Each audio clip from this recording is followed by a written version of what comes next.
గురుకుల entrance test item bank fourth class ఇంగ్లీష్లో first యూనిట్లో ఒక పారాగ్రాఫ్ ఇచ్చేసి ఫస్ట్ అందులో రీడింగ్ కాంప్రహెన్షన్ కింద 5 క్వశ్చన్స్ ఇవ్వడం జరుగుతుంది. ఈ మోడల్ ఒకసారి చూద్దాం. ఇక్కడ మనకి ఇచ్చినటువంటి ప్యాసేజ్ కానివ్వండి, ఇచ్చినటువంటి ఈ స్లాట్ ఏదైతే ఉందో రీడింగ్ చేసిన తర్వాత కింద క్వశ్చన్కి ఆన్సర్ చేయాల్సి ఉంటుంది. జాగ్రత్తగా ఒకసారి చదువుకోండి.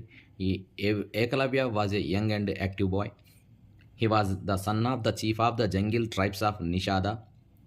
One day, he watched Dronacharya teaching archery to the princess of Hastinapura in the Gurukula.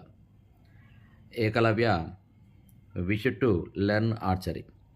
So, he met Dronacharya and fell at his feet. First మీరు ఈ ప్యాసేజ్ కనుక ఫాస్ట్గా రీడింగ్ చేస్తూ అండర్స్టాండింగ్ చేసుకుంటే అప్పుడు మన క్వశ్చన్కి ఆన్సర్ చేయగలుగుతాం. ఇక్కడ first question, how was Ekalavya. How అంటే మీకు అర్థం తెలిసి ఉండాలి. హౌ అంటే ఏ విధంగా, ఎలాంటి అనేటటువంటి అర్థం వస్తుంది. ఇంకా ఇప్పుడు హౌ వాజ్ ఏకలవ్య అంటే కింద మనకి ఇచ్చినటువంటి ఆప్షన్ చూసి first lazy and active, B young and active, C moody and young, D lazy and moody అని ఉంది. పైన మన ప్యాసేజ్లో చూసుకుంటే ఇక్కడ ఫస్ట్ లైన్లో Ekalavya was young and active bye.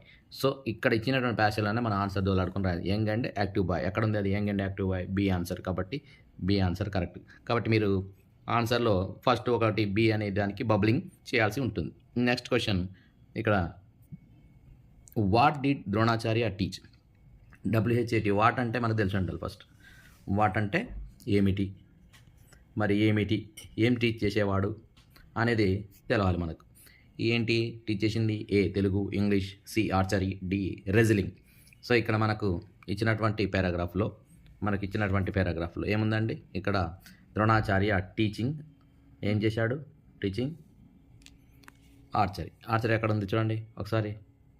ఇక్కడ 3వ లైన్లో మనకు 4వ లైన్లో కనిపిస్తుంది ఆర్చరీ, టీచింగ్ ఆర్చరీ. ఆర్చరీ అనేటటువంటిది మనకు ఏబిసిలో ఇక్కడ ఉంది.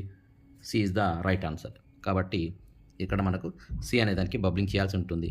మనకి ప్రాక్టీస్ కోసం కాబట్టి ఇక్కడ మనం బ్రాకెట్లో పెట్టేసుకుంటున్నాం. ఎగ్జామ్లో మీరు బబ్లింగ్ చేసుకోవాలి. So third question, write the plural form of the word. Plural అంటే ఒకటి కంటే ఎక్కువ ఉంటే మనకు ప్లూరల్ అనేది తెలుసు కాబట్టి ఇక్కడ ప్రిన్స్ అనేది ఉంది. ప్రిన్స్ అంటే రాజకుమారుడు. మరి దానికి ఒక్క ఎస్ పెట్టేటటువంటి ఆన్సర్ ఎక్కడ ఉంది? A is the right answer. ఒకవేళ 2 ఎస్లు పెడితే ఏమవుతుంది? రాజకుమార్తె అవుతుంది. అక్కడ ప్లూరల్ అడిగాడు, ఆపోజిట్ అడగలేదు కాబట్టి మనకు ఆన్సర్ అనేటటువంటిది ఏ అవుతుంది. కాబట్టి ఆన్సర్ ఏ. తర్వాత హూ అంటే ఎవరు. విష్ అంటే కోరుకున్నారు. టు లెర్న్ ఆర్చరీ నేర్చుకోవాలని ఎవరు బాగా కోరుకున్నారు? మనకు హీరో ఎవరు ఇక్కడ ఈ లెసన్లో, ఈ ప్యాసేజ్లో? Ekalavya. So answer is Ekalavya, D answer. Next 5థది, choose the correct meaning of the word archery. Archery అంటే ఏంటి?